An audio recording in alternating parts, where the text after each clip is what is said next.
Ya grabando. Muy bien. Bueno, muy buenas noches a todos. Les habla Carlos, líder de la Academia de la Historia de San Germán. Y hoy pues estamos muy contentos en que en nuestro ciclo de conferencias para el público general tenemos una persona muy querida con nosotros, el arqueólogo Miguel Rodríguez, que por cierto a Miguel se le está dedicando la fiesta de la puertorriqueñidad. Estamos sumamente contentos por tan merecido reconocimiento, que estoy seguro que no solamente lo va a tener ocupado por el resto del año, sino también por el primer trimestre del año que viene. Y cuidado, Así es, así y es. como a Miguel no le gusta eso, ¿verdad? Que le gusta Me compartir encanta. sus experiencias y conocimientos con todo el mundo, estoy seguro que muchísima gente pues le va a tocar la puerta. Y hoy vamos a estar hablando de un tema bien interesante. Ustedes saben que la Academia de San Germán, para nosotros el tema arqueológico es un tema histórico. La historia para nosotros y yo creo que para los conocedores no comenzó en Puerto Rico cuando llegó ese primer conquistador español, sino comenzó desde el momento en que el ser humano toca por primera vez tierra en esta isla tan bonita. Por lo tanto, hoy el tema, ¿verdad? Yo lo llamaría pseudoarqueológico, porque vamos a hablar de los indígenas, pero vamos a hablar también de la parte de esa conquista española, de esa administración española del siglo, principios del siglo XVI. Y quién mejor que Josué Camaño para que tome la rienda de esta actividad esta noche, presente formalmente la actividad y además de eso presente a nuestro distinguidísimo invitado, que por cierto, ustedes lo van a ver en un trasfondo bien interesante, y es que está transmitiendo desde su carro, dado que lamentablemente en esta nueva realidad puertorriqueña se fue la energía eléctrica para su hogar, y en esa responsabilidad que caracteriza a Miguel, pues ahí está dando la batalla desde su carro, y por eso estamos agradecidos. Así que, sin mucho más, Josué, toma la batuta de esta actividad y aquí pues nos vamos a echar para atrás y vamos a disfrutar, por lo menos en mi caso, por tercera ocasión de esta charla. La primera en el lanzamiento original, la segunda que yo leí el libro también de la A a la Z, y hoy pues voy a hacer muchas preguntas. Así que adelante, Josué. Muchísimas gracias, Carlos, a nuestro presidente de la Academia. En la tarde de hoy tenemos, como ya indicó el compañero Carlos, a un distinguidísimo amigo, colega y gran investigador, arqueólogo, historiador puertorriqueño, el arqueólogo Miguel Rodríguez López, que como ya se indicó, esta semana pues se le ha dedicado a su persona, a sus investigaciones, a su producción intelectual en la Semana Puertorriqueñidad 2022. Miguel Rodríguez López, antes unos datos sobre nuestro personaje, todo el mundo lo conocemos evidentemente, pero es un destacado arqueólogo, educador y gestor cultural puertorriqueño, con un amplísimo conocimiento académico y profesional en Puerto Rico y la región caribeña. Los trabajos de Miguel no solamente son bien conocidos en Puerto Rico, sino también en toda la cuenca del Caribe. Cuenta con una extensísima experiencia en la dirección y administración de instituciones educativas, profesionales y culturales. Recordemos casi sus 15 años como rector del Centro de Estudios Avanzados de Puerto Rico y el Caribe, entre otros cargos que ha ocupado. Durante este tiempo ha publicado una cantidad enorme de trabajos, entre ellos Tras las huellas del perro indígena del 2007, eso es una de sus últimas publicaciones, Crónicas taínas del 2011, Cultura, la fuerza que nos une 2014, Arqueología, la isla de Culebra 2016 y en esta ocasión El indio borincano y el rey emperador, un encuentro para la historia 1528 del año 2021. La noche de hoy nos hemos congregado para dialogar un poco acerca de esta nueva publicación de Miguel Rodríguez López. Es la tercera, creo, Miguel, o cuarta vez que comparto con Miguel un espacio para charlar sobre su libro. Esto no es una presentación al uso, nos gusta más que nada conversar o generar un conversatorio en torno a la obra, más que yo sentarme y hablar una perorata acerca de lo que Miguel hizo en su obra. La dinámica sencillamente consistirá en unas preguntas que yo le voy a hacer a Miguel y Miguel va a abordar su propia producción académica. En este caso, quiero dejar con Miguel para que nos presente en primer lugar el objeto de esta obra. Miguel, ¿qué es el libro? ¿Verdad? Mira, el libro, que lo tienen aquí, lo están viendo aquí, El indio borincano y el rey emperador, un encuentro para la historia, es el relato que yo hago, en la reconstrucción que yo hago de unos documentos que encontré hace algunos años, que habían sido publicados por historiadores de España, pero no eran conocidos en Puerto Rico, sobre un indio de Puerto Rico que tuvo una audiencia privada con el rey, el llamado rey emperador, Carlos I de España y Carlos V del imperio austro-alemán, ¿verdad? Que realmente nadie conocía esos documentos, aunque se habían publicado, pero nadie le había dado ninguna importancia. ¿Qué hacía un indio de Puerto Rico de la Hacienda Real del Toa en un encuentro, en una reunión en la ciudad de Burgos, en España, con el rey de España, ¿verdad? ¿De qué estaban hablando? ¿Por qué ese viaje? ¿Cómo lo pudo hacer? Si regresó, ¿qué logros hubo? Si era un viaje público, era secreto. De todo eso a mí me llamó la atención y traté de hacer, hilvanando los documentos que había sobre el viaje y sobre el indio de nombre Juan Garcés, un hombre cristianizado, un indio cristianizado. Yo traté de hilvanar toda una historia de ese viaje con los pocos documentos que había, ¿verdad? Incluso un viaje yo también a España, fui a Burgos, localicé el lugar donde fue la reunión en febrero de 1528 y traté de, en la mayor, lo que más yo pude, tratar de reconstruir ese viaje como si hubiese estado en ese viaje, ¿no? Yo creo que yo como arqueólogo y como historiador, especialmente etnohistoriador, me he dedicado también a tratar de darle la vida a ciertos personajes que desconocemos de nuestra historia. No todos sabemos, ¿verdad? Los que estamos más metidos en la historia, que no todo se conoce. Hay documentos de personajes nuevos. Y yo creo que esta es ¿verdad? Una validación de que todavía hay mucho que hacer sobre personajes un poco ocultos, ignorados de la historia puertorriqueña, especialmente de esta historia. Así que es una historia de un viaje, una historia, la gente me pregunta si eso es una novela, si es una investigación histórica, si es, yo digo, eso es un poco de todo, ¿verdad? Así que podemos hablar partiendo de ese punto. Sí, quisiera insistir, Miguel, en un punto. Tú traes, creo que por primera vez, de hecho, no creo, es la primera vez que se trae sobre la mesa la travesía de un indígena puertorriqueño, ¿verdad? Con voz propia y que se reúne en este caso nada más y nada menos que con el emperador Carlos V, ¿verdad? Que no es cualquier figura.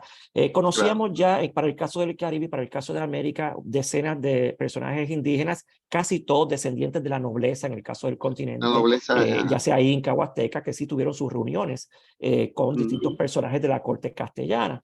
En este caso, pues tú nos traes por primera vez a un indio, Juan Garcés, ¿verdad? Un nombre cristianizado, que tiene la oportunidad de reunirse con el emperador. ¿Cuán significativo es el hecho que ya hayas encontrado un indígena que se pare frente al emperador, ¿verdad? Que nos pone a nosotros a la par con otras historiografías que hay sobre el mismo tema? Es la primera vez que yo creo que se conoce ese encuentro, pero abre también la posibilidad para nuevas investigaciones. A veces se nos olvida o está todavía un poquito oculto que en los primeros conquistadores, Colón y todo, en esos primeros viajes, secuestraron, porque esa es la palabra que hay que usar, más de 2.000 o 3.000 o 5.000 indios y se los llevaron para Sevilla y los vendieron como esclavos allá en los mercados de Sevilla, de Lisboa, de otros lugares. Y eso es un hecho que casi ha pasado, ¿verdad? Bajo el radar de que hay si podíamos llamar una diáspora indígena antillana en España en esos primeros años de la conquista y la colonización. Pero sí también iban personajes importantes, los hijos de Moctezuma hicieron un viaje a España, la hija mestiza de Pizarro se fue a España a vivir y vivió allá con toda la autoridad, ¿verdad? De heredera de la riqueza y la fama y los títulos de Pizarro, de su padre. Pero no habíamos encontrado nunca un indio común y corriente, como era este indio, que fuera a España y que de alguna manera se reuniera con el rey emperador. para contarle, como dicen los mismos documentos, el rey en ninguno de los documentos se dice para qué fue, pero el rey señala, vino a contarme cosas que yo quería saber de mi hacienda del Toa. El indio estaba adscrito a la hacienda real del Toa como un indio encomendado, él y su familia. Y el rey quería saber, obviamente, lo que estaba pasando con su hacienda. Le había llegado información, y eso lo vemos en todos los documentos, de los escándalos que estaban ocurriendo. La administración de la isla de Puerto Rico no estaba bien llevada. Blas de Villasante, había una serie de personajes que estaban haciendo aquí lo que querían, ¿verdad? El rey allá y ellos acá hacían y deshacían, y a veces le seguía las órdenes del rey, ¿no? Pero le había llegado ese rumor al rey, y yo entiendo que posiblemente él quería saber de primera mano, ¿verdad? ¿Qué era realmente lo que estaba pasando en su hacienda del Toa? Y yo creo que también traté de ponerlo en el contexto de las luchas también que había en ese momento en la isla de Puerto Rico por, obviamente, la riqueza que ya se estaba agotando un poco aquí, el oro. Ya los conquistadores estaban ya viendo otros países, el Perú, México. Entonces había escaseado un poco la mano de obra y había una crisis económica. Y entonces esa lucha de poder entre unos y otros se refleja en ese viaje y en lo que pasó después también como consecuencia del viaje. A mí me gustaría contextualizar un poco tu obra, Miguel, para beneficio de los que nos están escuchando y para los que lo van a escuchar eventualmente. Recordemos que la obra se circunscribe al año 1527-1528, para los que nos escuchan, aunque por supuesto Miguel hace un trasfondo desde 1524-25 de lo que está ocurriendo en la isla. Ese contexto es bien importante para efectos de lo que Miguel está haciendo.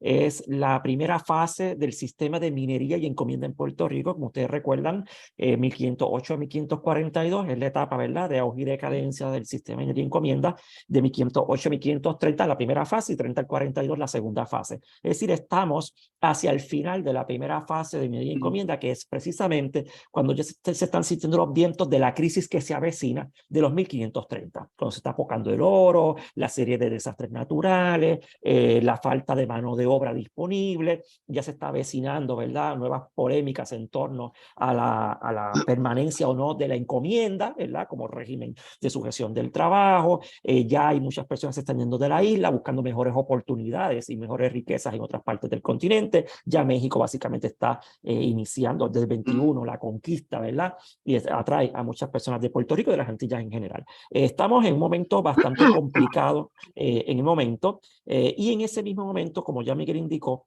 nos encontramos en una situación bien caótica en términos de la administración de las haciendas reales en Puerto Rico. De las tres haciendas reales, la de La Mona, la del Toa y la del Otuao, se encontraban en ese momento muy mal administradas, y lo sabemos precisamente porque entre 1524 y 1528, que es la fecha que Miguel, ¿verdad?, ancla su trabajo, se llevó a cabo un gigantesco juicio de residencia en contra de todos los oficiales reales en Puerto Rico, en contra del contador, el factor, el veedor y el tesorero, por el desfalco contra la Real Hacienda. Así que estamos en un contexto bien particular donde la situación económica no es buena y la corrupción, ¿verdad?, que opera al interior de las haciendas reales, ¿verdad?, es enorme, ¿verdad? Y en este caso estamos hablando de un indígena que está localizado en régimen de encomienda en una de las principales reales haciendas que se encuentra en un caos, ¿verdad?, por la mala administración y por la corrupción que hay al interior de la hacienda. Y tenemos unos personajes, ya en el 28 hay unos partidos, ¿verdad?, políticos en Puerto Rico, unas facciones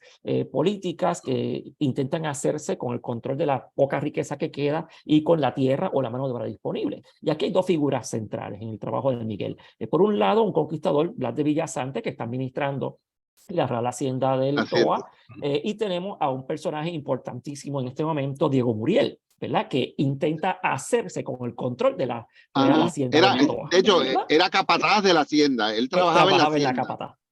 Entonces, pero lo que tenemos estuvo siempre siempre deseó tener la hacienda. Tiene la hacienda en administración. Entonces, lo que tenemos de fondo, para los que nos estén escuchando, y esto es bien importante, es a un indígena, ¿verdad?, que se presenta ante el rey, pero detrás lo que hay es unas polémicas, unas luchas entre dos facciones por el control de la Real Hacienda del Toa. Y esto es lo que creo que es más importante o más llamativo de la obra. Miguel no se queda únicamente en retratarnos a este indígena, su travesía, que es complicadísima, y Miguel lo muestra muy bien, por el mar, llegar a España, encontrarse con el rey, vivir como pudo, no sabemos cómo, su estancia allá, quién se la financió, cómo vivió, qué comió, dónde se quedó, para eventualmente regresar otra vez a Puerto Rico a través de la Casa de la Contratación.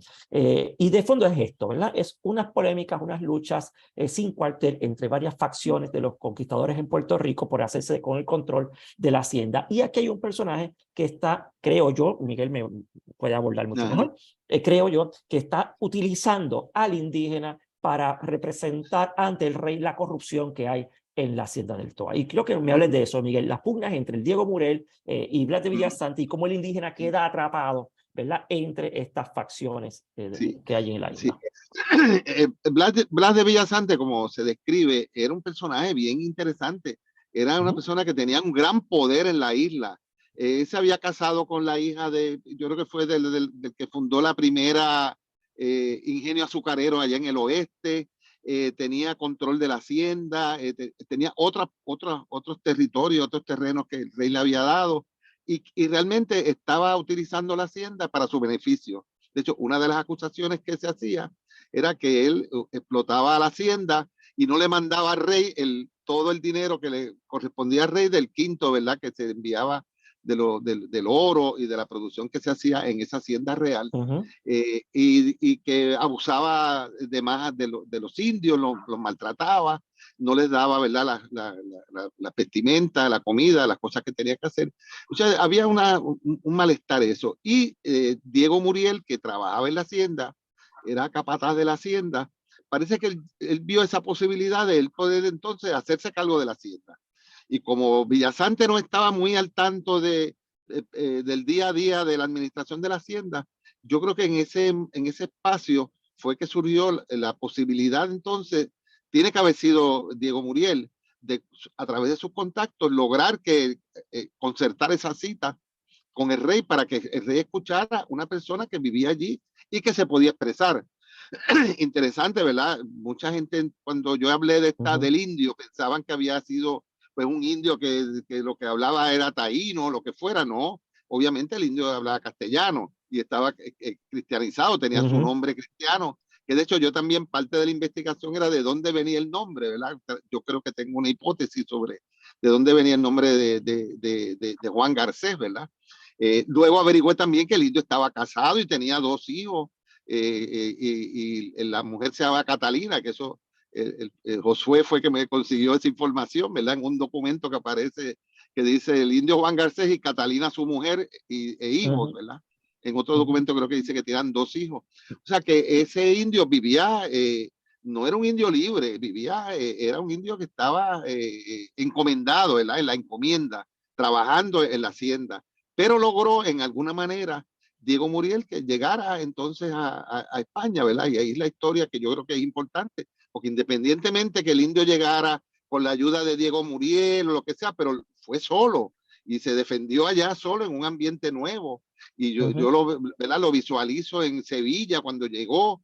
Encontré otro documento también que coincide con la llegada de este indio a Sevilla, donde se describe un viajero italiano, veneciano, que estaba en Sevilla para esa época, en 1528, y describe que él vio en una plaza en Sevilla unos indios de las nuevas tierras jugando al juego de pelota que ellos jugaban en sus islas. Y yo, que es la primera vez, yo lo llegué a Santo Domingo y no lo podían creer. Entonces decía, pero mira, los indios allá jugando el juego de bola indígena en Sevilla. O sea que obviamente había una comunidad indígena allí, con sus costumbres, con sus tradiciones que se mantenían allí. Yo siempre le estoy diciendo ahora la diáspora taína, ¿verdad?, en el sur de España, que duró por muchos años. Y Diego y el indio Juan Garcés vio todo eso. Y luego se fue en camino a Burgos, por las calles, por los caminos que se usaban, que eran antiguos caminos romanos, llenos de peligro, llenos de asaltantes, pero llegó a Burgos y también, ¿verdad? El día que llegó, en esos días estaba nevando en Burgos, Y yo mismo digo, caramba, el indio debió haber pensado, bueno, a mí me hablaron de un país nuevo, diferente, pero nadie me habló de la nieve, ¿verdad? De que caía esto, tenía que estar abrigado. O sea, que realmente es yo diría que es una hazaña el que ese indio hubiese llegado allá, se hubiese reunido con el rey, tuvo que tener obviamente la fuerza, ¿verdad? De carácter, de voluntad, y de regresar también a Puerto Rico de nuevo. O sea que yo, aunque está enmarcado en las pugnas entre los mismos conquistadores, pero yo le doy un valor especial a la figura del indio. Y por eso es que en la portada, cuando la artista Sandra González me hizo la portada, yo quise que el indio estuviera en primera plana, ¿verdad? En primer plano aquí que está el indio, vestido a la usanza, ¿verdad? Como vestían las personas sencillas en la época, ¿verdad? Pero sí con sus gestos y obviamente sus claras facciones indígenas, ¿verdad? Y el rey está aquí atrás. O sea, quería que el indio tuviera la prioridad, porque yo me enfoco más en eso, ¿verdad? Yo como arqueólogo, como estudioso de la cultura indígena, creo que es un rescate que se hace, ya no arqueológico, sino historiográfico, de una figura, igual que tú estás haciendo, ¿verdad? Del indio cataucivo rebelde, ¿verdad? Que está en un contexto también de por qué se rebeló y lo que pasaba, pero es una figura que nosotros debemos utilizar como, si en algo, ¿verdad? Podemos hacer los arqueólogos, los historiadores, los etnohistoriadores, es rescatar esas figuras de esas épocas que están desconocidas, ¿verdad? Casi no apenas conocemos mujeres en esa época que se distinguía, pues mira, había unas mujeres. Sabemos que todas estas historias de los marginados, de los indios, están como ocultas. Hay que rescatarlas de esos documentos. Así que yo me siento bien feliz con ese libro. Hay muchas cosas que volver a investigar, ¿verdad? Puede ser que aparezcan nuevos documentos sobre el indio, pero yo pensaba que era el momento para publicarlo. Y es como un relato de viaje, ¿verdad? Yo creo cómo era que eran esos viajes. No están los documentos y no tenemos la voz del indio escribiendo. Pues mira, a mí me pasó tal cosa en tal sitio, pero tiene que haberle pasado muchísimas cosas. De llegar solamente desde Sevilla hasta Burgos, encontrarse con el rey. Entonces, yo siempre tenía la preocupación de cómo se habían podido comunicar, porque el indio pues sabía castellano, pero también posiblemente originalmente era un indio originario con sus idiomas originales. Y entonces lo que me enteré después, que no, yo desconocía, era que el que no sabía buen castellano era el rey. Era el rey. El rey era que no sabía castellano porque se había criado en Flandes, allá, ¿verdad? En el norte de Europa, y lo traen y lo hacen rey, y por eso los mismos castellanos no lo aceptaban, ¿verdad? Los comerciantes, la nueva clase burguesa castellana, los nobles, lo rechazaban, no aceptaban a rey Carlos V como el rey de Castilla, porque no se había criado allí. Y le hicieron una de trastadas y cosas en ese año. Yo investigué, encontré una tesis doctoral de un estudiante que había hecho la historia de esos viajes que había hecho el rey a la ciudad de Burgos. Y en ese caso, en ese mismo año, no lo recibió el obispo, no pudo hacer misa, no le hicieron ningún regalo, lo maltrataron, ¿verdad? El rey, y el rey obviamente, de hecho, llegó a haber hubo hasta levantamientos en algunas ciudades castellanas contra el rey también, porque no lo aceptaban como rey de Castilla, tú sabes. Pero el indio habló con él, y hay 2 cédulas que explican toda la información, habló conmigo, el indio vino acá, yo le estoy ordenando a la casa de contratación que le pague el viaje de regreso porque él no tiene dinero no tiene fondos para regresar a su isla. Y lo que teníamos la preocupación yo, ¿qué pasó con él? Llegó a la isla de nuevo, ¿no? Yo digo, y también en una de las células le dice que el indio de ahora en adelante le ordena a las autoridades de la isla de San Juan Bautista que cuando llegue se le dé la libertad a él y a su familia y que se trate como cualquier otro castellano que puede valerse por sí mismo, salvo de que no se asocie con indios caribes o con, ¿verdad?, personas que estén en contra de la iglesia. Eso es una salvedad que se hacía, ¿verdad? Me imagino que siempre, ¿verdad?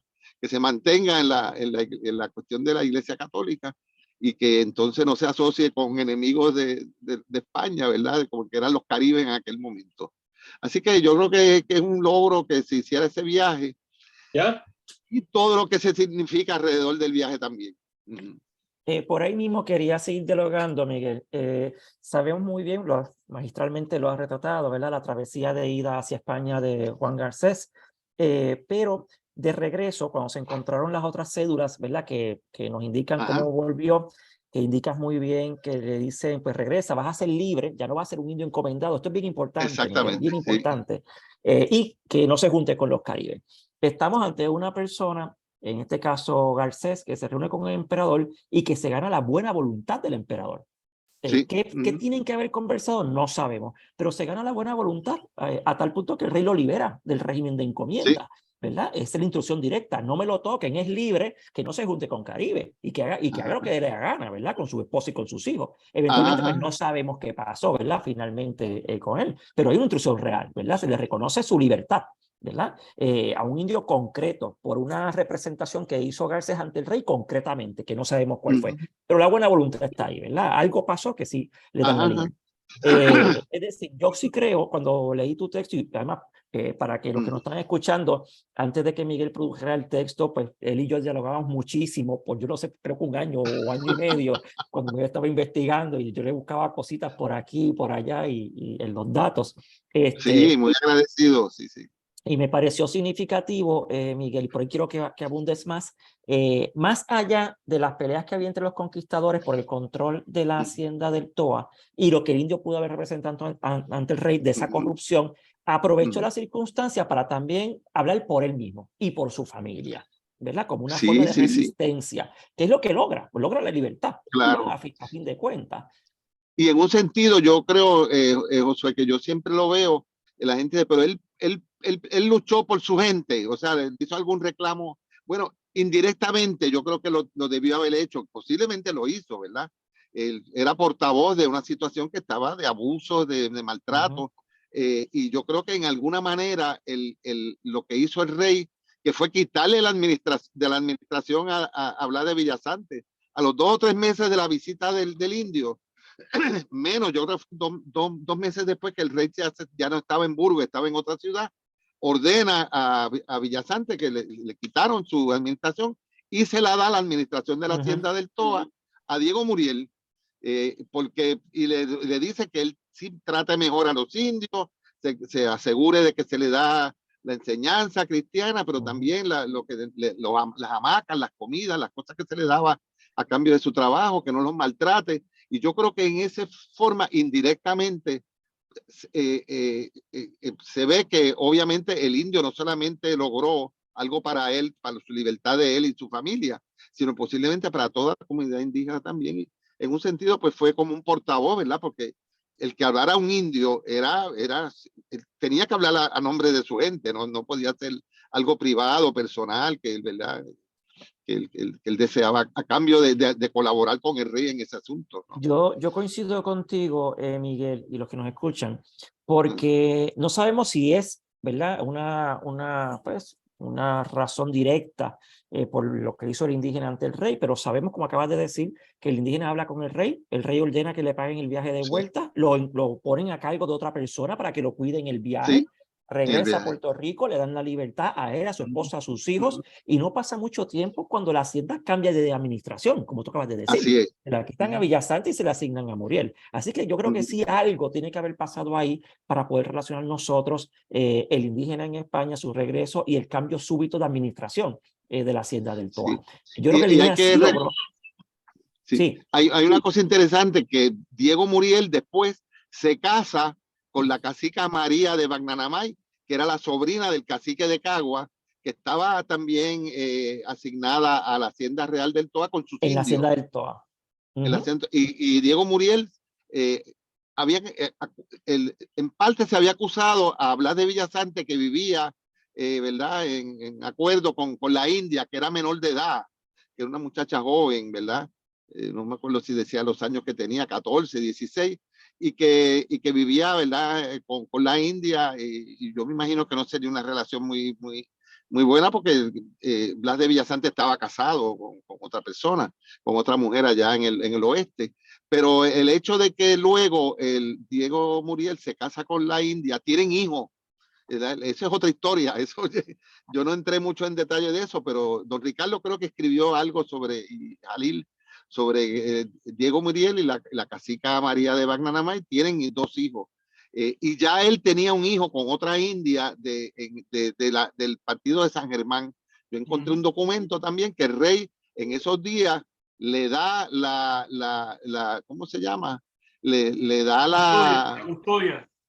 la custodia de su hijo, y dice que no hay mejor custodia de un padre que custodia a su hijo, ¿verdad? En ese sentido, ¿cómo se llama? Yo creo que reivindica un poco Diego Muriel el deseo de estar con... Tiene una mujer indígena, tiene 2 hijos con esa y una hija, un hijo anterior que tenía ya. Y yo creo que posiblemente reflejaba un trato mejor hacia los indios por esa razón, ¿verdad? En ese sentido. No, y de hecho, después Muriel compra la hacienda porque ya no era productiva para el rey, entonces el rey se la vende, ¿no? Entonces ahí es que aparece un documento que Josué me consigue, y también tengo que agradecer a Luis Burset. Luis Burset también se envolvió en esta investigación y me consiguió un documento también que aparecía Blas de Villasante unos años después, quejándose de Diego Muriel y diciendo que Diego Muriel fue el que organizó a que el indio hiciera ese viaje a España. Y lo dice, ¿verdad? Fue Muriel mandó un indio para indisponerme a mí con el rey, y logró que el rey me quitara la administración de la hacienda, me la quitara. Y entonces yo sé que no le va a pagar nada, que eso Diego Muriel se va, que fue igual, ¿verdad? Que no le pagó al rey por la hacienda, después hubo que cobrarle esa es otra historia, ¿verdad? Pero yo creo que es como una novela. Alguien me dijo, oye, eso sirve como para un guión de una película. Pues claro que sí, fantástico, tú sabes, así que nada. Me gustaría, Miguel, para los que nos están escuchando también y para los que van a ver eventualmente la grabación de esta actividad, sobre todo los jóvenes investigadores, que nos hables un poco acerca del proceso de investigación, ¿verdad? Mira, proceso. Yo te digo que cuando yo leí en un libro sobre los indios antillanos en España, que el historiador español, aquí tengo el nombre, que es muy conocido. Es el de Esteban. Esteban Mira Caballos. Caballos. Se ha dedicado mucho, ¿verdad? En Santo Domingo es muy conocido, porque todos los historiadores y arqueólogos dominicanos lo han conocido. Él ha estado en Santo Domingo. En Puerto Rico creo que nunca ha estado, que quizás algún momento podemos invitarlo, ¿verdad? Que venga a Puerto Rico. Él se ha especializado en esos documentos de esas comunidades indígenas que hubo, no solamente en Sevilla, en muchos sitios de Extremadura, en Madrid, ¿verdad? En Burgos, en otros lugares. Él ha encontrado documentos de indios antillanos y americanos en términos generales, pero antillanos en particular, de la isla de la Española mayormente, ¿verdad? No tanto de Puerto Rico, que se fueron llevados allá y se quedaron allá, se vendieron como esclavos. La reina Isabel entró en cólera con Colón, porque decía, y eso está escrito, de que qué autoridad tenía Colón para ir a llevarse esos indios, si esos eran súbditos de la reina, no de Colón. Y Colón se los llevó y los vendió allá, y otra gente más también se llevaron indios, ¿verdad? De las Bahamas y de otros lugares. Y después esos indios se quedaron en el sur de España, o sea que eso es para... Y este historiador, Esteban Miró Caballas, se ha especializado en ese tema. Y cuando yo vi esa mención que se hacía al indio de Puerto Rico, decía, pero es que yo no sabía eso. Don Ricardo nunca me habló de ese indio, ¿verdad? Y sin embargo está ese documento, una de los documentos que yo encontré, estaba en la compilación que hizo de documentos que hizo don Ricardo de los documentos del siglo XVI, que es una compilación de 5 tomos, ¿verdad? Pero todos los historiadores le habían pasado por encima a eso, como que no le habían dado una importancia. Pues un indio que fue a España, tú sabes. Pero caramba, un indio que habla con el rey. Eso no es ninguno de esos conquistadores tenía ese acceso directo al rey, ¿verdad? Y que era un rey tan poderoso y tan importante. Y yo creo que eso, pues, a mí me llamó la atención. Yo voy a buscar a ver quién era este indio. Además, yo soy de Toa Baja y el indio es de Toa Baja, era de Toa, por lo menos estaba en la hacienda real del Toa, aquí a 15 minutos de mi casa.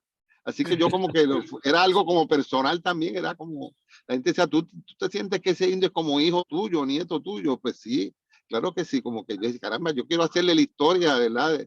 Revivir esa historia. Y estoy ahora tras gente de apellido Garcés, que son de esa zona, porque yo no dudo que esté por ahí todavía la herencia de Juan Garcés por allí también, porque él se quedó viviendo en la hacienda del Toa y tenía hijos, y, ¿verdad? Y haber tenido familia también. Así que yo creo que con eso yo seguí buscando otros documentos, cómo era la vida en la hacienda. Encontré un documento que hablaba de Juanico Garcés cuando era pequeño, que ese indio obviamente estaba en la hacienda hacía mucho tiempo y estaba escrito a la custodia del obispo Alonso Manso. Y yo creo que de ahí es que viene, ¿verdad? Que era un indio, obviamente tiene que haber sabido castellano, si estaba con el obispo siempre, pues era una persona, ¿verdad?, que tenía ciertos conocimientos de España, ¿verdad? Le habían hablado de todo eso, porque él fue solo, el ir solo a un viaje no era fácil, ni solo ni acompañado, ¿verdad? Y cómo él logró hacer ese viaje, que no se diera cuenta Blas de Villasante, porque no lo hubiese permitido, ¿verdad? Él fue como medio clandestino, que lo dijo mismo Blas de Villasante en tu documento, que ese indio fue medio clandestino, algo así, él usaba la palabra, en un viaje medio escondido a España, a espaldas de él y de las autoridades de Puerto Rico. Y regresó, ¿verdad? Y vivió. Entonces, yo traté de juntar todos esos documentos, busqué información de cómo era que se hacían las travesías en los barcos a España. Señores, eso no era fácil, tú sabes, esas carabelas de esas primeras del siglo XVI, ahí se metían la gente, los animales, porque había que llevar animales, cerdos, gallinas, cabros, vivos en el barco, porque no se podía refrigerar, no había refrigeración. Así que se iban matando los animales a medida que iba avanzando el viaje. Y uno se imagina, a veces idealiza esos viajes, pero eran unos viajes fuertes. ¿Y dónde dormía la gente? Miren la cubierta, no había camarote, ¿verdad? Quizás en los camarotes los tenían los capitanes, pero no sé si ustedes han podido tener la oportunidad, cuando han venido al puerto de San Juan, las réplicas de las carabelas de Colón, yo siempre voy y me asombro el tamaño pequeño que es aquello y cómo caben 100 personas aquí, más los animales, más cómo se bañaba la gente, el aseo, la higiene, tiene que haber sido terrible, ¿verdad? Las cuestiones, las necesidades biológicas, cómo se hacían, todas esas cosas. Yo traté de reconstruir un poco, ¿verdad? Esos viajes, llegar y eran varios meses en el barco, o sea, eso no era una cuestión de una semana, unos días. Y después el camino de ese indio que tuvo que hacer por los caminos de España hasta llegar a Burgos y después regresar, o sea que el viaje nada más es una historia digna de contarse, ¿verdad?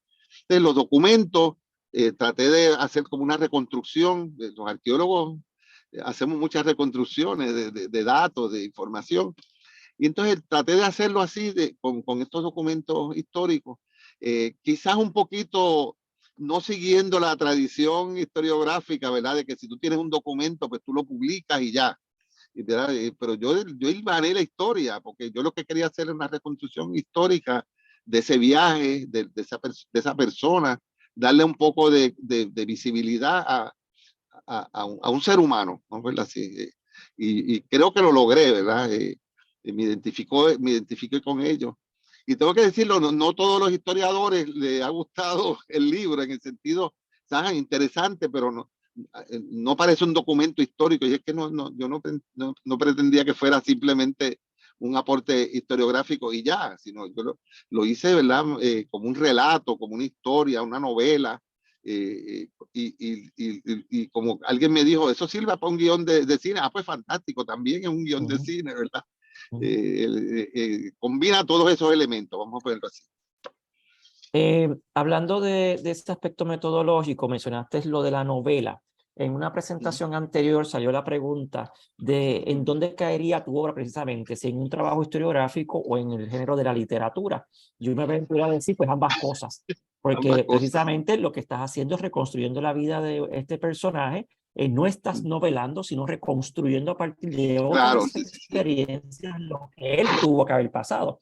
A mí me parece lo más lógico posible. De leer acerca de una persona y lo que sufre en una travesía, es leer lo que él tiene que haber sufrido también, ¿verdad? Así que en cierta Claro, medida, sí, sí. si caes, ¿verdad? En ambos lados, porque es una historia bien narrada, como dice Fernando Picó, para contar historia hay que saber contar cuentos, ¿verdad?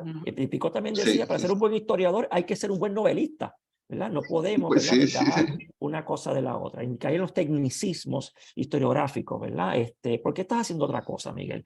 Dándole, como ya dijiste, carne y hueso a un personaje, sino que hubiese quedado de otra manera como una figura de cartón, ¿verdad? Unidimensional. claro, sí, No sí, se sí, trata sí. de eso, ¿verdad? Que era el arquetipo del indio que va a España y regresa, ¿verdad? Sino dotarlo de vida, ¿verdad? De vibra, su esposa, sus hijos, ¿verdad? Y sus vivencias tanto en la hacienda como allá en España y de regreso. Volviendo a otro aspecto metodológico, me llama mucho tu obra y siempre me llamó la atención, y es el hecho de que cogiste unos documentos que siempre estuvieron ahí, la mayoría, porque hay unos que Sí, encontraste nuevos, pero la mayoría siempre estuvieron ahí. En colecciones documentales, como la que mencionaste de los 5 tomos de Don Ricardo, en Murgasán, la cédula, esto, lo otro, sí. pero nunca nadie reparó en el hecho de juntarlos todos para ver qué es lo que había, ¿verdad? Que es tu gran Así es. aportación, coger todos esos documentos que siempre conocíamos, que estaban ahí, y relacionarlos entre sí. Y sobre ello, pues otros documentos que sí aparecieron en el camino, que vienen a nutrir precisamente la parte final de tu historia. Si regresó o no regresó, que sabemos que regresó, ¿verdad? Por otros Eso. documentos que encontramos. Si tenía esposa e hijos, que no había seguridad hasta que encontramos el documento. Y ahora sí sabemos que tenía esposa y unos hijos. Pero metodológicamente esto es importante porque a veces hemos dado por sentado que como está publicado, pues ya se conoce. No, no, es que puede estar publicado, pero no necesariamente trabajado o relacionado entre sí esos documentos. Exactamente, Tu sí, sí. obra me llama mucho la atención porque al tú publicarla, creo que unos meses antes se había publicado también un ensayo en un cuaderno completo de investigaciones históricas de Francisco Moscoso, que es la vida del negro Duarte. Creo que una vez te hablé Es de cierto, él. sí, sí. Y Moscoso, no estoy comparando las obras, sencillamente estoy trayendo a escena el hecho de estos nuevos trabajos que se están haciendo para rescatar vidas únicas, relacionándolas en unos contextos históricos con otras vidas. El caso de Duarte, este negro que trabaja también en una de las haciendas, y Moscoso pues reconstruye la vida del negro Duarte. Lo que tú estás haciendo con Garcés, reconstruir la vida de Garcés, o lo que yo intenté hacer humildemente con Cato Cibo, reconstruir la vida de Cato Cibo. Es decir, volver otra vez a estos personajes poco estudiados, marginados por la historiografía, porque conocemos a los indios, sí, pero los caciques. Pero ¿cuántos otros indígenas conocemos que no tenían, ¿verdad?, esta representación en historiografía? Conocemos a las personas esclavizadas como grupo, ¿verdad?, homogéneo, pero tenemos el trabajo de Moscoso, que saca a uno de ellos y lo trabaja y le da vida, ¿verdad? Claro, Cato Cibo ahora, que es sabemos que se sublevaron, sí, pero tenemos el nombre de uno que siguió sublevado de en uno. los 28, ¿verdad? Entonces, es esta vuelta otra vez a trabajar a los personajes concretos, ¿verdad?, en sus contextos concretos, relacionándolos con otros personajes, ¿verdad? En este caso, un indígena, Juan Garcés, relacionando no con cualquier persona, con dos personajes de la época, ¿verdad? Como un Diego Muriel o como un Villasante. Yo creo que esto es, aparte de novedoso, es una llamada de atención, ¿verdad?, a los jóvenes investigadores. La documentación está ahí, está publicada mucha de ella, hay que volverla a revisar, hay que volverla a relacionar entre sí, ¿verdad? Para ver qué más le podemos sacar a esta documentación. Yo creo que eso es un buen reto que le has lanzado a los jóvenes investigadores. Sí. Una vez Fíjate yo leí que, tu obra, sí, que sí, yo te sí, iba a decir que yo encontré que la lista de documentos que que publicaban los reyes, ¿verdad? De su, ¿cómo se llama? De los documentos donde aparece esta información, a veces están aisladas. Yo encontré que ese mismo día que se emitieron esas dos resoluciones, o como se llama, la ¿verdad? cédula, la La cédula. cédula, esas dos cédulas sobre Juan Garcés, se produjeron 29 cédulas sobre diferentes asuntos de Puerto Rico, de la isla de San Juan Bautista, ese mismo día. Pero don Ricardo pone 7, Murga pone 3 más, el otro cita 2 o 3, el historiador Esteban Miró Caballa publica esta otra de nuevo, y como dispersa. Y yo me encontré, ¿verdad?, que hay 29 cédulas de ese mismo día, que parece que allá en España, ¿verdad?, los reyes de Castilla decían, mira, hoy vamos a sacar este día para decidir cosas relativas a Puerto Rico, no poner a Puerto Rico, era la isla de San Juan Bautista, y hablan de problemas de impuestos, de problemas de otras peticiones. Hay 6 o 7 peticiones adicionales que hacen indios desde Puerto Rico, directamente ellos o a través de sus intersectores, ¿verdad?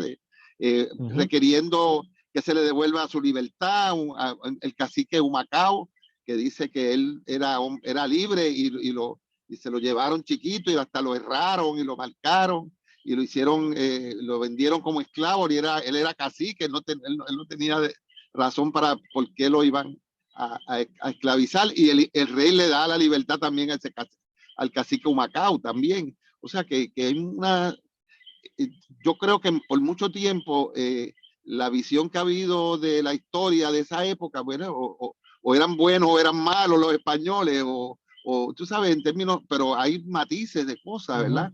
Y los reyes, pues, por la razón que fuera, algunas veces pues concedían unas de estas peticiones que se hacían, otras veces no, pero había una dinámica diferente, ¿verdad? Y por eso yo creo que lo que pasó con el indio es un poco reivindica un tipo de lucha. Yo siempre veo, ¿verdad? La gente me dice, pero es que el indio no, ¿y por qué el indio Juan Garcés no se fue a las armas y luchó? Bueno, porque hay luchas diferentes, ¿verdad? Es más, él fue diplomático en la lucha diplomática, porque fue allá a España y se paró de igual a igual con el rey en ese sentido, ¿verdad? Así que yo creo que es verdad que estamos abriendo, como tú dices, esa investigación. No todo está investigado, no es todo está analizado ni estudiado, y a veces hay que contextualizarlo unas cosas con otras. Así que yo creo que eso quizás es una contribución para la gente joven.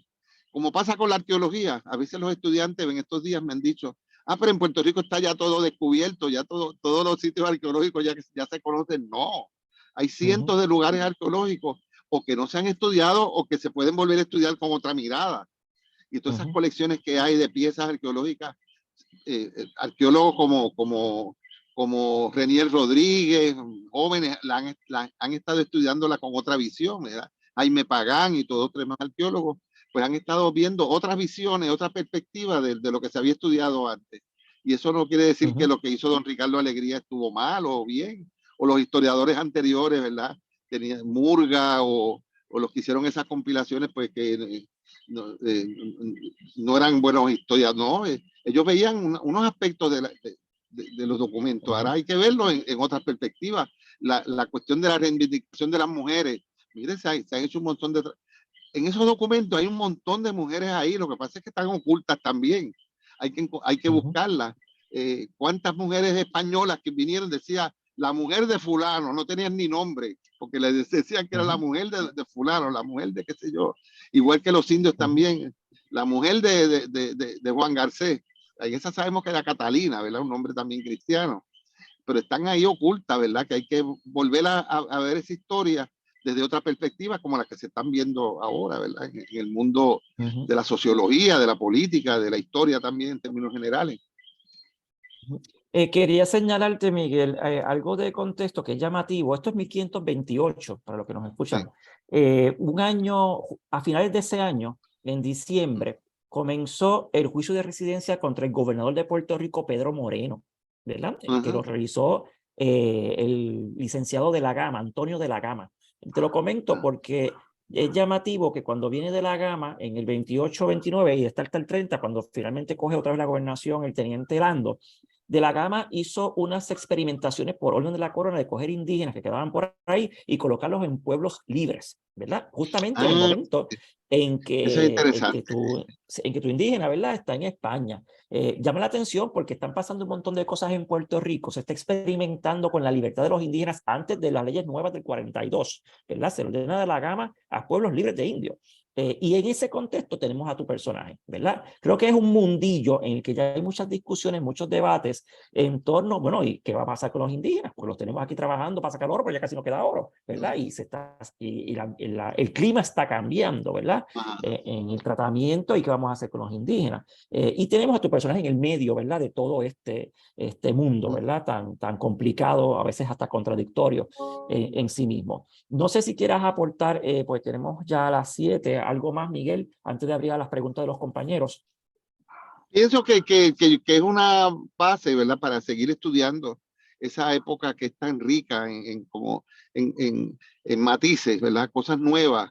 Lo que tú dices de lo que pasó con los indios, ¿verdad? En esa época también el rey le exige a los españoles, a los colonizadores, que se casen oficialmente con las mujeres que estaban viviendo. Entonces, uno piensa, había una mujer aquí, una india, no, eran montones. Yo diría que ahí fue que la cuestión de por qué los puertorriqueños tenemos el DNA mitocondrial tan alto indígena, 10%, 20, 30, algunas personas, es porque prácticamente ahí se hizo, la mayoría de los varones que venían de España vivían con mujeres indígenas y el producto de haber vivido y después se casaron oficialmente, esos niños y esas niñas no se iban a crear con nombres indígenas, ¿verdad? O con religión indígena, eran los criollos.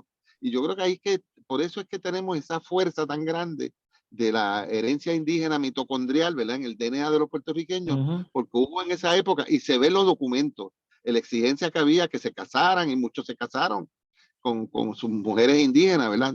No solamente la española, sino aquí en Puerto Rico también. Así, esos temas hay que ir, yo pienso que hay que darle otra mirada, no la mirada tradicional que hemos visto, pues eso no es importante, eso es una cosa que no es historia, eso es sociología o eso es antropología. Estamos combinados todos, hay que ver evidencias arqueológicas que coincidan. A mí me gustaría, lo que pasa es que ya, ¿verdad? Eso es para arqueólogos más jóvenes, buscar, no se ha podido encontrar ni excavar dónde estaba la hacienda real del Toa, y eso tiene que haber sido un sitio aquí muy cerca. Se han encontrado algunos fragmentos, unas cosas en algunos lugares, pero no se han hecho excavaciones. Debe estar bajo toneladas de río, ¿verdad? De las crecidas de río, como están muchos yacimientos arqueológicos. Pero yo creo que debe ser un estímulo para los jóvenes historiadores, que no todo está investigado, no todo está descubierto, para los jóvenes arqueólogos también. Así que hay mucho trabajo que hacer todavía, claro que sí. Gracias, Miguel. Si alguien tiene alguna pregunta de los que nos están acompañando, ya sea Astrid, Ramonita, Carlos. Sí. Ramonita, saludos. Saludos. Es un placer enorme el escucharte siempre. Sí. Y recuerdo que en una conferencia que estuvimos hace unos años, ya no recuerdo ni cuánto, pero tú estabas hablando, estaba en paz descanse Crespo, estaba Edwin, sí. y estamos hablando de los estudios forenses y todo lo que tenía que ver también con estos hallazgos. Y hay muchas historias por contar, hay mucho trabajo por hacer y definitivamente en mi época, a mí me tocó estudiar el siglo XVI con Moscoso y él estaba en la época de ebullición, de rescatar mucha documentación que estaba en el Centro de Investigaciones Históricas, aquellos microfilms que ahora Camaño también pues le ha dado seguimiento. A mí siempre me preocupaba quién le iba a dar el seguimiento, porque precisamente nosotros estudiábamos, pero ya estábamos mirando fuentes del siglo XIX. Yo me especialicé en esa área del siglo XIX y en el oeste, así que yo veía, esto va a ser bien difícil de poderlo rescatar porque es muy difícil la lectura. Sí. Yo estudié paleografía, así que yo admiro a Camaño en lo que hace. Camaño, sí. Con transcripciones de documentos que terminan siendo, ¿verdad? Esa historia que se rescata y que es la historia viva, que es la que ustedes hacen. En cierta medida, lo que se discute de si es historia o es literatura, pues mira, siempre eso es bien positivo, porque precisamente dice lo que nos decía Pico, como bien citó Camaño, o sea, tenemos que hacer historias que sean interesantes para la gente, que no se me duerman. Sí. O sea, precisamente que ese rescate llegue a más gente, porque nuestros estudiantes en la escuela pública, ¿cuánto aprenden de historia de Puerto Rico? Si toman unos estudios sociales muy líquidos, no hay mucho contexto. Esta oportunidad de tu libro, de llevarlo a muchos otros espacios, ya sea por medio de lo que se puede hacer un guión de película o lo que se puede haciendo en términos académicos de nosotros, de participar también, pero que me recordé lo de la actividad aquella vieja que participamos para preguntarte si hay alguna relación con una un relato que nos estabas haciendo de los indios que habían sido, como bien dijiste ahorita, secuestrados, indios que habían sido llevados a España y que tú le estabas siguiendo la pista a ver dónde habían ido a parar. O sea, porque en este te especializaste en hacer una búsqueda. Aquellos otros que tú mencionabas que había un grupo que habían sido llevados a España y que en algún momento estaría siguiéndole la pista. Sí, sí, ese es otro tema importante, porque hay documentos, algunos indios que terminaron, había una historia de un indio que terminó, que lo veían en las escaleras de la Catedral de Sevilla pidiendo dinero, porque estaba, ¿verdad? Un hombre pobre que se quedó allí. Y también descubrí, Ramonita, que eso no lo he podido hacer, pero quiero hacerlo. Yo tengo mi hija que vive en España, así que tengo que ir a visitarla para eso. Que había un barrio de indios en Sevilla. Y otro barrio de indios, y otro barrio de indios, creo que en otra ciudad española, no me acuerdo si era en Cádiz, en otro lugar, y hemos encontrado documentos que hablan de esos barrios de indios, o sea, indios que fueron llevados allá a España y que vivieran en comunidades, porque le dieron la libertad ya, después dicen los documentos que ellos no recordaban de dónde eran, de qué pueblo eran, mayormente eran varones, fíjate qué interesante, pues los llevaban allá. Y que terminaron casándose con mujeres españolas o mujeres indígenas que quedan, o de otros lugares, ¿verdad?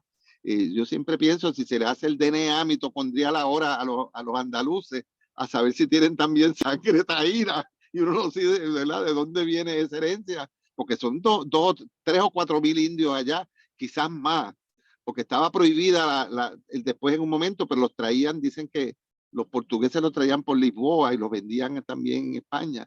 Y eso hay que darle seguimiento, yo creo que también. Ese es otro tema. Yo no lo he podido hacer, pero encontré esa información de indios que llevaban, que morían muchas veces en España. Tienen que haberlos enterrados allí, ¿verdad? En algunos monasterios, en algunos lugares, en algunos cementerios, ¿verdad? Pero hay que hacer esa investigación. Hay que seguir esa pista también. Y definitivamente tengo que comprar tu libro y leerlo porque es parte de lo que yo he querido hacer en clases siempre con los estudiantes, que vean el personaje más allá de la cuestión de qué fecha, qué lugar, qué tiempo, exactamente, sino que cómo vivía la gente. O sea, lo que es la historia viva que tú estás rescatando. Sí. Y yo creo que también en parte lo que decía Josué, que a veces a los historiadores no se ven como escritores. Yo me acuerdo una vez que había un grupo de gente que decía, no, pues nos vamos a reunir la asociación de escritores. Y yo decía, pero es que en esta asociación no hay historiadores. No, pero los historiadores son otra cosa. Pero es que los historiadores escriben, la historia hay que escribirla, y hay que contarla, y hay que narrarla, y hay que hacerla en una forma adecuada, ¿verdad? Para que se comunique. Porque no es cuestión de publicar unos documentos y algunas cosas, notas al calce, etcétera, ¿verdad? También y los arqueólogos debemos ser escritores también, porque la prehistoria, la historia antigua también hay que narrarla y hay que contarla, como tú dices, Ramonita, para que los estudiantes nuestros se identifican con seres humanos, porque si tú le hablas una cosa un poco teórica, una cosa así muy de documento, la gente dice, pero ¿qué es esto? Tú sabes, ¿no? Y yo creo que hay que darle cara, rostro a nuestras figuras históricas de esa época también. Así que vamos a volver a rescatarle el siglo XVI. Camaño es experto en eso. Si no fuera por Camaño, yo no hubiese podido completar esta investigación, porque él me ayudó y me dio ánimo también. Me ayudó a hacer las transcripciones, porque aunque esos documentos estaban ya transcritos, pero Camaño lo volvió a transcribir para asegurarse de que lo que decía, ¿verdad? Y los nuevos que aparecieron, los listados de los indígenas en la hacienda, por ejemplo, que no los conocíamos. Exactamente. Y tú sabes que es interesante que en ese listado que tú conseguiste, ya Juan Garcés había regresado a la isla, a la hacienda, y en la lista incluyen primero el cacique Aramaná, después la cacica María de Bagnanamay, creo que era, y tercero aparece Juan Garcés. O sea, que Juan Garcés, que apareciera tercero en esa lista, quería decir que él tenía cierto rango social o cierto rango de jerarquía dentro de la comunidad indígena que quedaba allí también. Posiblemente todo el mundo decía, mira, Juan Garcés fue el que fue a España y habló con el rey. Así que tenía cierta, ¿verdad? Cierta prestigio, cierta autoridad, ¿verdad? En ese sentido. Abundando a lo que comentó la compañera Ramonita Vega, queda mucho por hacer. El problema que tenemos, creo yo, metodológicamente es, uno, la paleografía, porque documentos tenemos por miles, por lo menos en el Centro de Investigaciones Históricas y allá en Sevilla, pero lamentablemente pues escaseamos las personas que enseñemos paleografía y sobre todo atraer a estos jóvenes investigadores a trabajar nuevamente el 16, 17, 18. Documentación hay, ¿verdad? Pero es como los interesamos nuevamente en estos siglos. Y además, aparte de paleografía, tenemos mucha documentación publicada. Es que tampoco hemos insistido en volver a revisar esa documentación publicada. Miguel, por ejemplo, trabajó en principio con 2 documentos publicados hace un fracatán de años, pero nadie se ha tomado la molestia de revisarlos nuevamente y relacionarlos entre sí, ¿verdad? Exactamente. Creo que también queda mucho de nuestra parte también como profesores, volver a insistir en que hay muchos espacios para seguir reinvestigando, como puede ser el 16, el 17, el 18. A mí, Ramonita, se me dijo en maestría, cuando planteé la tesis de maestría, este colega, que no voy a decir el nombre, me dijo, ¿para qué el 16? Ya está todo escrito. Así me dijeron, en la defensa de la propuesta. Y yo, pero ¿cómo van a decirme a mí que está todo trabajado? ¿Verdad? Cuando ahí hay un mar de documentos que nunca han sido tocados. Y lo mismo que ha sido trabajado, todavía falta mucho por seguirlo reexplorando, ¿verdad? Pero queda mucho por hacer. La idea es cómo interesamos a las personas. El problema de la paleografía, que es un problema serio, poder acceder a esa documentación, ¿verdad? No somos como otros países, México, Argentina, Perú, España, que tienen estas escuelas enormes para desarrollar los trabajos paleográficos, ¿verdad? Nosotros, pues, a duras penas en Puerto Rico, y no es por echármela, pero soy el único en la actualidad que enseña paleografía hasta a veces en 3 universidades a la vez. Sabemos que mucha gente conoce paleografía, pero a nivel académico, ¿cuántas personas lo enseñan? Pues escaseamos, somos uno, ¿verdad? Y no damos abasto. Otra cosa es el estado de la publicación en Puerto Rico. Lamentablemente, pues es duro a veces publicar en Puerto Rico documentación del siglo XVI y XVIII por publicarla, documento. Es duro, ¿verdad? Porque a veces te preguntan, ¿y cuál es la utilidad de publicar documentos? Bueno, pues para que la gente los lea. Porque mientras estén en textos paleográficos, la gente menos los va a leer o consultar. Ahora mismo estoy embarcado, por ejemplo, de hace como 5 años, en la edición de los documentos de la Real Hacienda, volumen 3 y 4, 1556 a 1602, la segunda mitad del 16, que jamás ha sido publicada. Conseguí un dinerito, la UPI va a aportar y se publicará. Y luego, ¿qué hacemos con eso? Pues hay que hacer que la gente lo lea y trabaje la documentación, para algo estamos publicando. O sea, hay muchos factores aquí que inciden, ¿verdad? La paleografía, el interés de los colegas y de los estudiantes en el área 16, 18, y sobre todo poner otra vez en el tintero que falta un montón. Aquí no está hecho nada, realmente. Cuando uno mira el siglo XVI, aquí no está hecho nada, ¿verdad? Hay que volverlo a hacer. 17, menos todavía. Y aquí lo sabemos todo. 2 libros más o menos bueno, el de Enriqueta Vila Vilar y el de López Canto para el 17, cada uno 50 años. Pero esos libros se hicieron hace 40 años. Y son trabajos de tesis doctoral, tampoco aportan mucho a lo minucioso, a los pormenores del siglo XVII. No hay más nada, ¿verdad? Lamentablemente.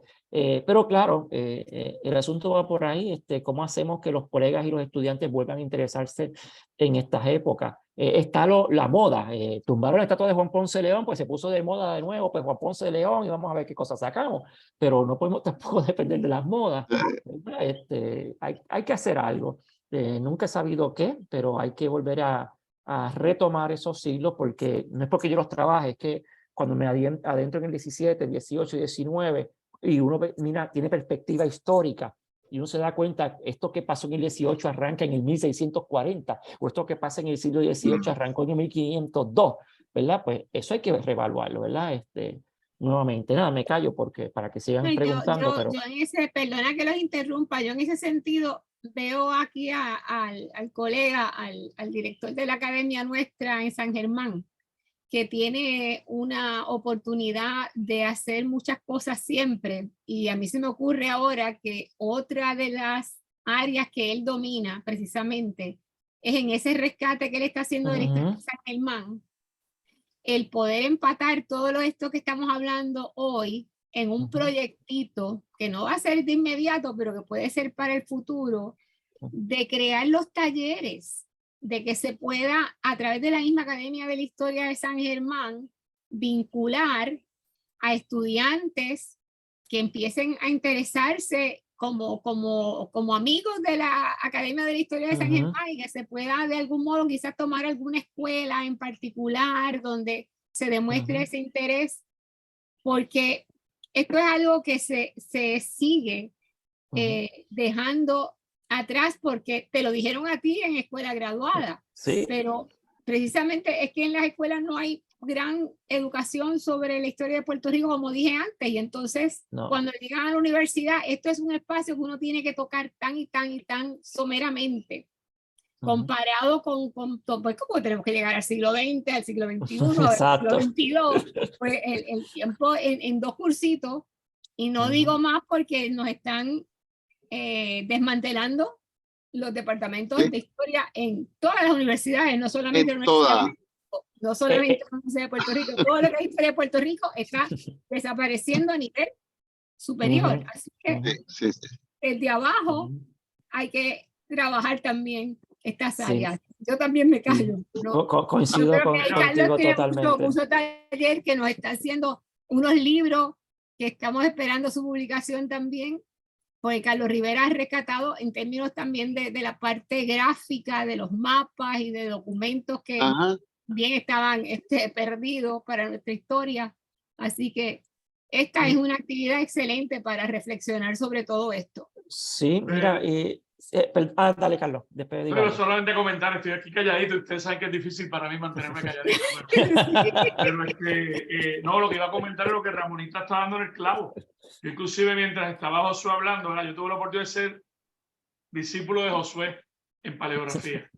A mí me fascina la paleografía. Inclusive 2 de mis hijos, los más pequeños, mientras yo tomaba esa clase, fueron conmigo a la clase de paleografía. Sí, me acuerdo. Y mientras estábamos hablando, Ramonita, a mí se me ocurría que una de las conferencias que podemos dar, que se salga de la norma de la presentación de libros o de charlas bien particulares, hacer una provocación sobre el mundo paleográfico y definitivamente montar varios talleres en paleografía para por lo menos 1 o 2 que motivemos.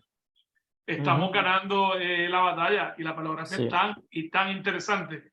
Y tú puedes reescribir algo hoy, y en 10 años alguien con unos ojos diferentes, volverlo a interpretar y reescribir, y a veces salen datos interesantísimos diferentes. Por ejemplo, yo trabajé bien de cerca, ¿verdad? Porque no tenía la oportunidad. Trabajé bien de cerca con Viviano Torres. Ustedes saben que el doctor Viviano Torres, que en paz descanse, pues era tremendo paleógrafo. E inclusive yo he visto trabajos de don Viviano que él mismo ¿verdad? Trabajó hace 2 o 3 décadas, y los trabajos más recientes, y tenía cosas diferentes. ¿Verdad? Porque me imagino que el aprendizaje, y Josué puede dar fe de esto, me imagino que a través del tiempo uno se va dando cuenta que lo que pareció ser una cosa ahora es otra.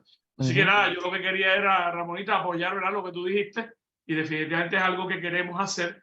Y comentar brevemente, antes le voy a pedir a Josué que haga el cierre de la actividad. Pero Miguel, yo tengo mi libro aquí, Miguel. Como te dije, lo leí de arriba a abajo. Yo soy de los que tengo 19% en mi DNA.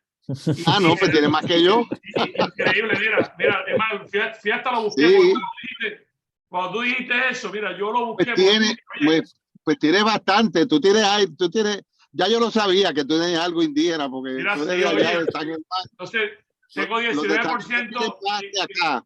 Mira esto, 19% indígena Puerto Rico y 3% indígena Haití, República Dominicana, que es bien interesante. Sí, pero solamente una pregunta que tenía luego, antes de pasarlo a Josué, Miguel, ¿qué es esa cosa que tú entiendes que falta por investigar y que harías ese llamado a todos los que escuchen esto para que se motiven a investigarlo en línea con lo que ya tú destapaste? Yo creo